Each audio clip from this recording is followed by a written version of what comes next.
издание на Дневникот на Канал Плюс телевизија. Добро вечер. Да ги проследиме настаните кои што го одбележа овој прв работен ден за оваа работна недела.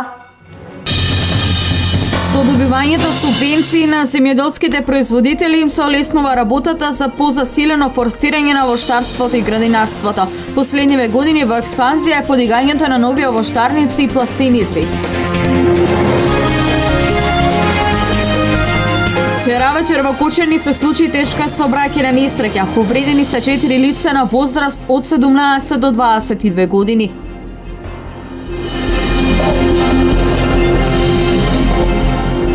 Вирусните инфекции периодов во подем. Ординациите се преполни, лекарите со полни раце работа. За сега на удар е популацијата од 30 до 50 години.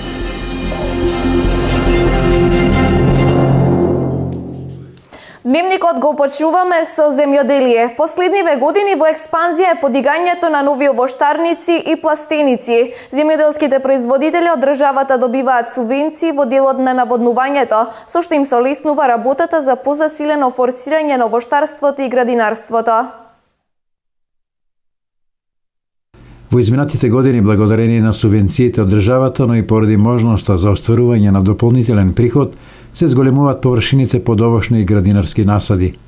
Се подигаат нови пластеници, тренд кој е посебно впечатлив во општина Карвинци, како и плантажи со вишни, сливи, лешници и друго овошје за кое има откуп. Еден овоштарник со вишни може да трае 15 до 20 години, бидејќи ако му сите услови задоволени, со вода, ние работиме со капка систем, се ние под капка систем по систем се. Овчеполскиот регион со своите климатски почвени услови нуди можност за поинтензивен развој на овоштарството и градинарството, а во последно време тоа го овозможуваат и поволностите за субвенционирано постување на системот капка по капка, како и помошта за обезбедување на извори за вода во сопствена режија. Во моментот, проектот за инсталирање на систем капка по капка предвидува поддршка на земјоделците кои што набавиле и реализирале систем капка по капка во висина од 50% од реализираната инвестиција. Се однесува само за житни и фуражни култури и со критериуми за оние кои што имаат од 1 до 20 хектари капацитети. Инаку сите анализи покажуваат дека во моментот не се користат во целост потенцијалите што ги нуди Овчеполскиот регион за поинаква сидбена структура од досегашната. Земјоделските стручњаци сметаат дека наместо житарици овде може да се форсираат градинарски култури, затоа што хидросистемот Брегалница не се користи ниту со 30% од можностите што ги нуди.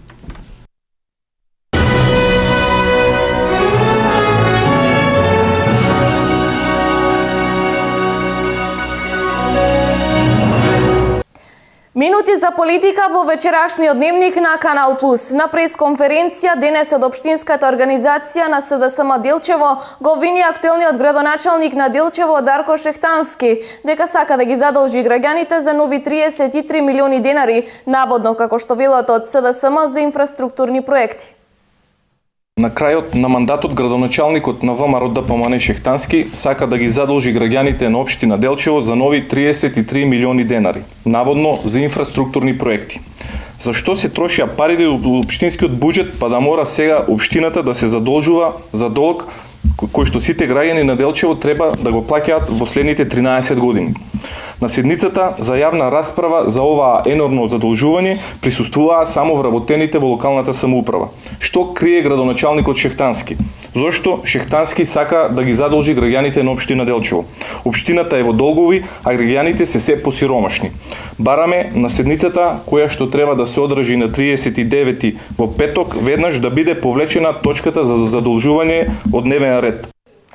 Градоначалникот на Делчево Дарко Шехтански како одговор на обвинувањата на Општинската организација на СДСМ запраша кој во 1998 година ја задолжи општината за 200 до 300 милиони денари и при тоа не мислеше на граѓаните на Делчево. Прво, на таа точка е разговарано на седница на Совет и ние ме кажано дека станува збор за многу поволно задолжување под истите услови со кои што општината ја правеше градинката. Значи станува збор за задолжување со 1% камата, со 3 години грејс период и на сето тоа општината ќе добие 20% грант. Значи тоа се многу поволни пари и е вистинско недопакиско работење овие пари да бидат неискористени. Значи ние со тие 33 милиони ќе направиме 6 многу битни оштетени улици во општината, со што ќе ги подобриме стандардите на нашите сограѓани. Стандардите за живот се разбира. А доколку опозицијата сака да кажува за транспарентно задолжување, нека кажат како и врз основа на што во 1998 година општината е задолжена, да кажат и за која делница и да кажат зошто сега општината должи 200 до 300 милиони денари на база на тоа нивно славно задолжување. Тогаш ќе кажеме дека СДС мисли за доброто на нашите сограѓани. Започна реконструкцијата на старата и дотраена водоводна линија на улица Велко Влаховиќ во Штипската населба Пребек во должина од 400 метри. Финансиските средства во вредност од 30.000 евра се од буџетот на јавното претпријатие ИСАР. По 30 години жителите на Штипската населба Пребек ќе добијат нова водоводна линија. Од денес започна замената на старата и дотраена мрежа на улица Велко Влаховиќ во должина 400 метри. Освен за жителите на оваа населба, новата мрежа значително ќе го подобри водоснабдувањето и во индустриските објекти. Финансиските средства во износ од 30.000 евра се од буџетот на јавното претпријатие ИСАР. Реконструкцијата ќе се одвива, реализацијата ќе се заврши се мене 10 полиетиленско црево, ОД 160, 10 барско. Истовремено ќе бидат изведени нови приклучни врски на водоснабдувањето на населбата преку улица Скоевска, што ќе се реши еден полог проблем што се соочуваат граѓаните во населбата Пребек. И ќе се обезбеди и 4 приклучци на деловни објекти во индустријската зона Пребек. Со замената на старата и дотраена водоводна мрежа во Штип значително се намали загубата на вода. Ова го правиме се со цел да граѓаните имаат подобро водоснабдување. Овде имавме чести дефекти, цревото беше дотраено не според стандардите. Ние за многу кратко време, за 7 дена ќе завршиме комплетно овде со реконструкција на оваа водоводна линија. Веднаш после тоа општината и градоначалникот на општина Штип ќе асфалтираат улицата и граѓаните ќе имаат асфалтирана улица, така да ни Пребек не е запоставен од нас, ние работиме макотрпно и така ќе биде. Пред 2 години заврши изградбата на водоводна линија 2, која е една од поголемите капитални инвестиции на јавното претпријатие ИСАР. Со оваа линија се реши водоснабдувањето во технолошко-индустриската развојна зона и во неколку штипски приградски населби. Училишните кујни во Виница на трајно користење на училиштата. За концесијата на топлите води во село Истибања ќе се бара одговори од Генералниот секретаријат во владата. Ова се само дел од точките за кои расправаа советниците во Виница на денешната 43-та седница. Наместо на одредено користење од 3 или 5 години како досега, кујните во училиштата се даваат на трајно користење на училиштата. Советот денес даде едногласна поддршка за оваа предлог одлука.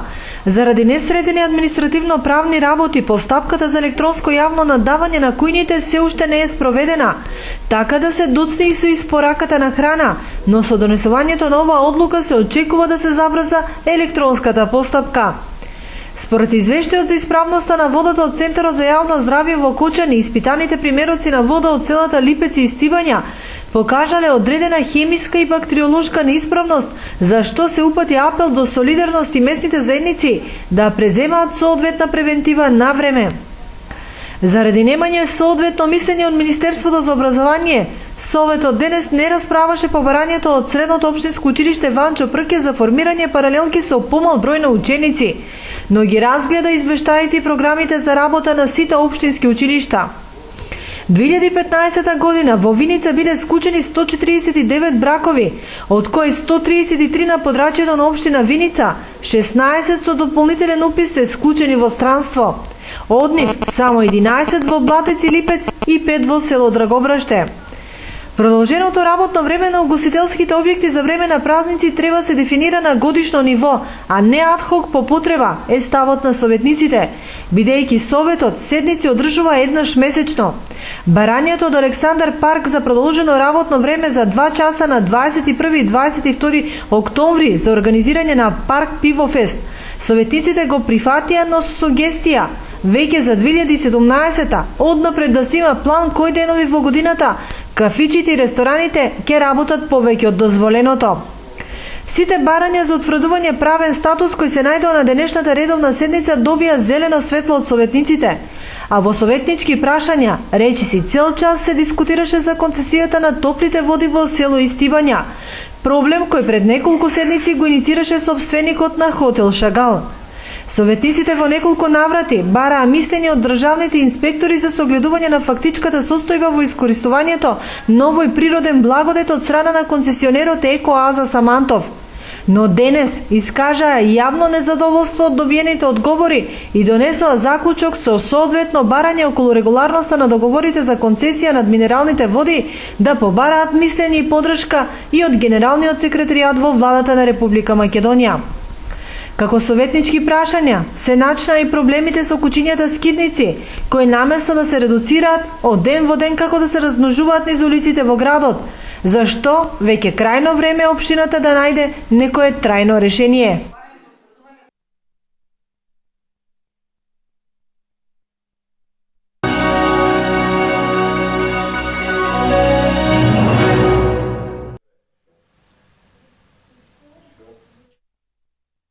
Вирусните инфекции во подем, ординациите се преполни, лекарите со полни раце работа. Нечистите симптоми се покачена телесна температура, кашлица и треска. За сега на удар е популацијата од 30 до 50 години. Покачена телесна температура, главоболка, кашлица, треска и малаксаност се само дел од симптомите кои ги зафатија граѓаните и ги наполнија ординациите, а се очекува бројот на заболени да биде во пораст. За сега најмногу на удар е популацијата меѓу 30 и 50 години, односно граѓаните што работат во големи колективи.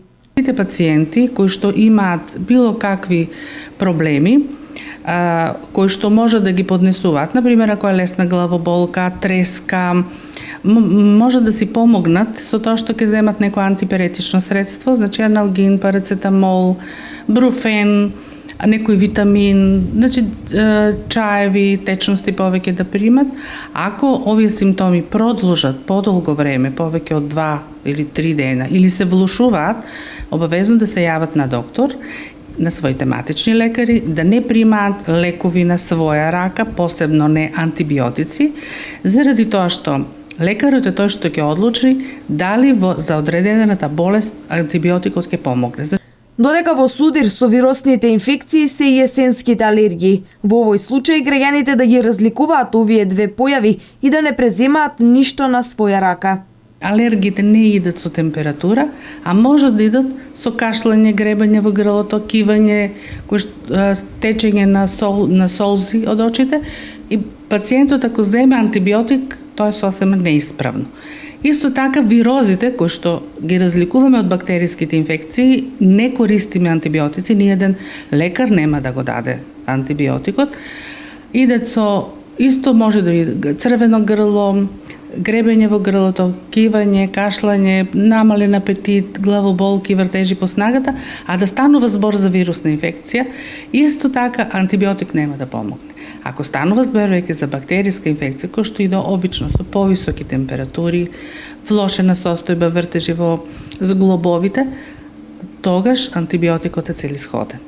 Лекарите очекуваат уште повеќе да се зголеми бројот на пациенти со вирусни инфекции, а препорачуваат поголем внес на течности, свеж овошје и зеленчук, кои се неопходни за да се спречи вирозата.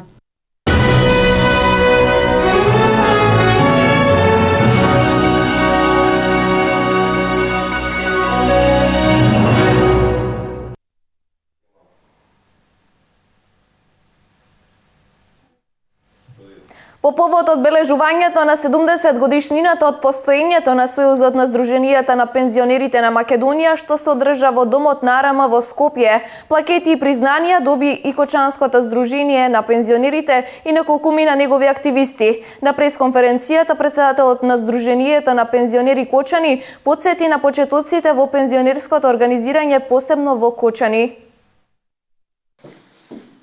Сојузот на Сдруженијата на пензионерите на Македонија ја одбележува 70 годишнината од постоењето.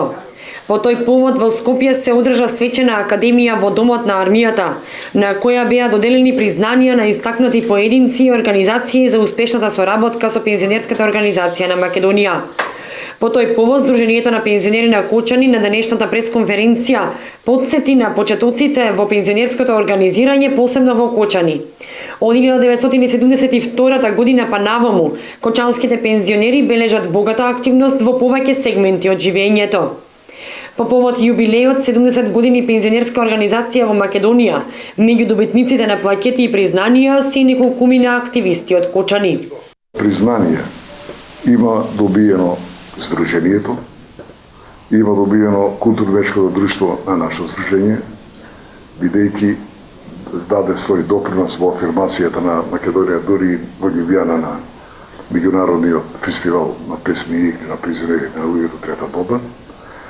Исто така доби доктор Мирко Анакиевски признание, бидејќи он активен член во Комисијата за здравство и стандард на Македонија, да мислам во Сојузот, а исто така и едно 2 или 3 мандата раководе со таа комисија во Сдруженијето на во Кочани. Исто така има добиено Киро Герасимов и покрај тоа што е млад пензионер, али он е активен во информирањето за нашите активности многу порано. И на крајот Костадин Стојанов, он е во екипата за стрелаштво на Сдруженијето на Кочани, наш пензионер, има два пати е прогласен за најдобар стрелец во Македонија и 3 пати е прогласен за второ место во рангирањето за најдобри стрелци во Македонија. Признанијата на добитниците ќе им бидат врачени на прославата на Сдруженијето на пензионери Кочани, што ќе се одржи во месец декември по повод формирањето на Кочанската пензионерска организација. Пред вестите од светот, информација од крими билтенот на СВР Штип. Синоќа во 22 часот и 45 минути во Кочани, на улица Никола Вапцаров, се случи тешка сообраќајна несреќа во која повредени се 4 лица на возраст од 17 до 22 години. Автомобилот со кој управувал едно од лицата да избегне директен судир со друго возило, со голема брзина удрило во ѕид на една од зградите кај Руен, при што со тешки телесни повреди се здобиле сите четворица во возилото. Сите веднаш биле однесени во Кочанската болница, од каде со патничката ГГ на 18 годишна возраст од Кочани со идна медицинска помош била пренесена во Ургентен центар Скопје, каде е задржана на понатамошно лекување, а останатите тројца исто со тешки повреди се задржани на интензивна нега во хируршкото оделение во Кочанската општа болница. По укажаната лекарска помош, истите се наоѓаат надвор од животна опасност. СВР Штип поднесе 10 кривични пријави против 10 лица на возраст од 21 до 57 години. Сите од Штип, поради постоење основи на сомнение дека сториле 6 кривични дела тешка кражба, едно кривично дело тешка кражба во обид и 3 кривични дела кражба. Пријавените во периодот од 31.5.2016 до 22.9.2016 година се стекнале со противправна имотна корист од 212.790 денари.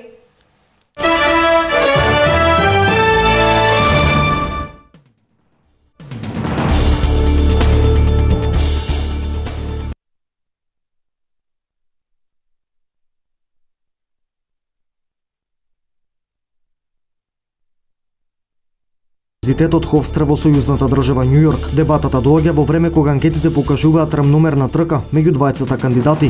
Една анкета на новинската агенција Reuters покажува дека околу половината од сите гласачи ќе донесле одлуката за која би гласале по одржаната дебата меѓу кандидатите. Се очекува денешната дебата да ја гледаат околу 90 милиони луѓе. Унгарската полиција се уште трага по човекот кој поставил рачно изработена бомба во центарот на Букурешт. сантиметри, соопштува BBC. Во експлозијата настрадаа двајца полицајци. Подоцна стана јасно дека нападот бил насочен токму кон полицајците.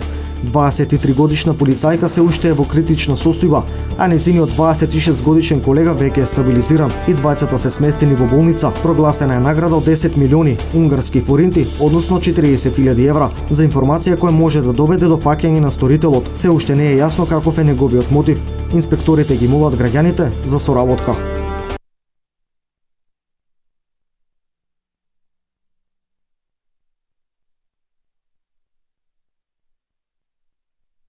Националната метеоролошка служба. Епицентарот се наоѓал во регионот на островот Амами, префектурата Кагошима, на длабочина од 40 км под површината на земјата. Нема податоци за жртви или предизвикани материјални штети. Властите првично објавија тревога за можна појава на цунами, но неколку минути подоцна ја откажаа.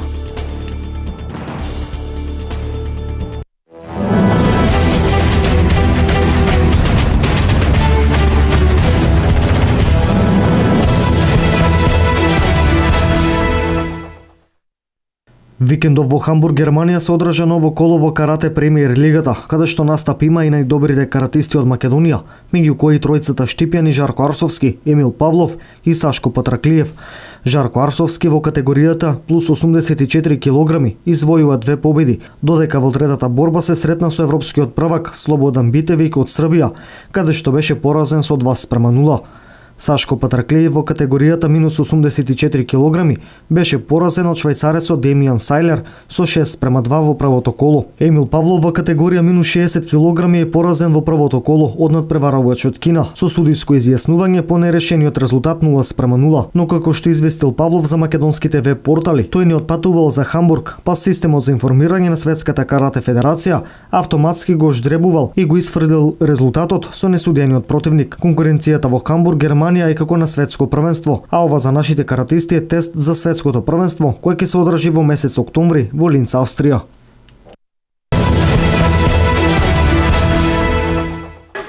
Дека нема спортска сала во која што не победил во Германија, каде што се надпреварува со своите врсници, уште еднаш покажа 10-годишниот талент Кристијан Воденски. Тој уште еднаш го освои првото место на турнир во борење во Даксланден. На турнирот на кој еден од противниците му беше французин, Кристијан Воденски забележа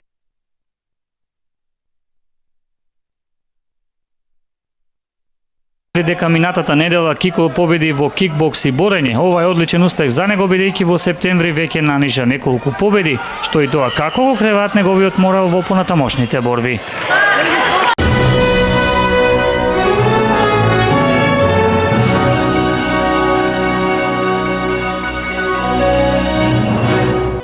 Ова беа сите содржини подготвени за вториот дневник на Канал Плюс. Ви благодариме на вниманието и ви посакуваме пријатна вечер со програмата која следи.